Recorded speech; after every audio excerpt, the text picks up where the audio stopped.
o le isi vaenga la tatou whaasolo langa e le si tangata whaasala lau lea wa afia mai I.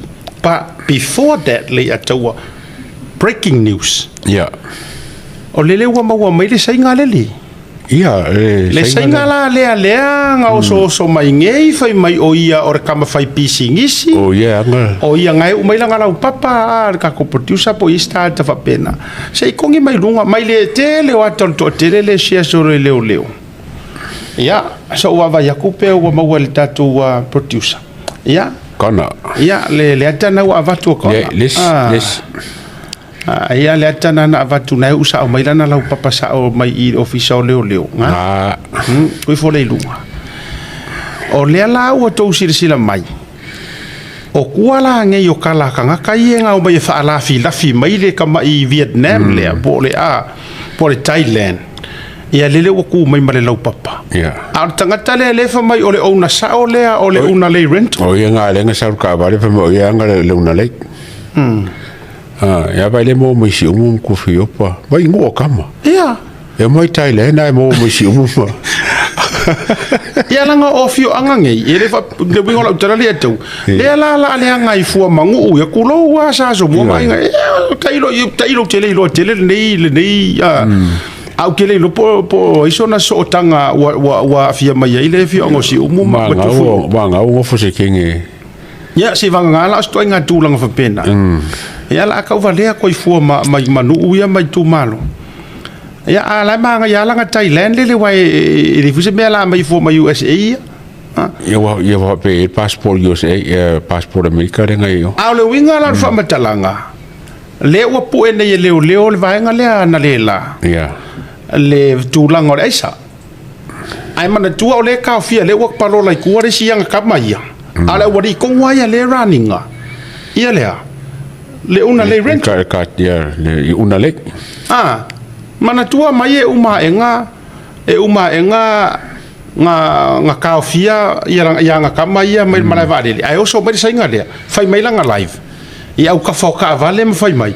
o ia kongu le una ia wa vai la o e mei fai le una so le que vai com isso mas cá le filipingo lo que vai com ele como só mas ele singa essa o filipingo Roro Ortiz Rodel ia wa aka o filipingo e Rodel Ortiz tu fui opa en Philippines e fora que algo vai foi lá ele se ka foi ia rang le lo mo ma ko le foi ele Philippingo le mo foi o Vietnamese ia le sile ku mai I se vai olha Ruel ia wa fa ko so pronouncing ai o ngore o ia fa filipingo no lo ari ngai ka mo Ruel Casiles no ko vai la e ka le o mai fai ngai me vale ko sa tai tu fui opa and the Philippines oh my god boy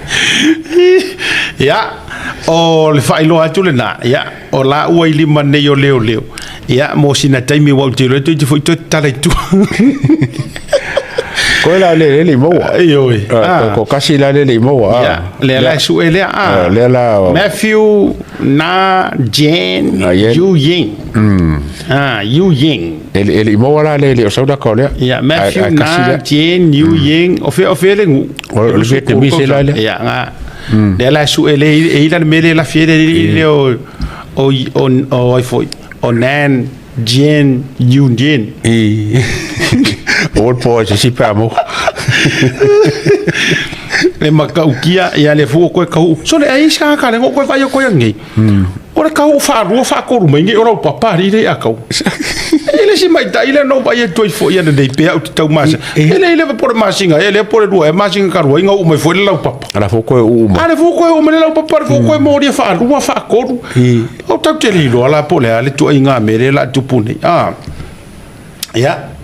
o nai breaking news lana wa mafuona vatu na ole ator senga lava lea ono le mafuanga o le tele o tangata no mai ki fengi senga lea ina ua sau lu mai o ska mai ki le o kamai le o ko lo le anga lava mala ia wangila ele wo umale lau papa ia vai ringi ka mai ki si mai ngai lunga le ko fio la si ki Berlinda afoa katinale o ka fio la o Samoa lua se fulu mua fo la lo vai aka King of Town ka fio lai wa tato vai ya mi foi au ka fa kornga au lai ioi ai o le na to fia mo na ilunga le pecha a leo ya to te va vai uma ya ile tulanga o ila tona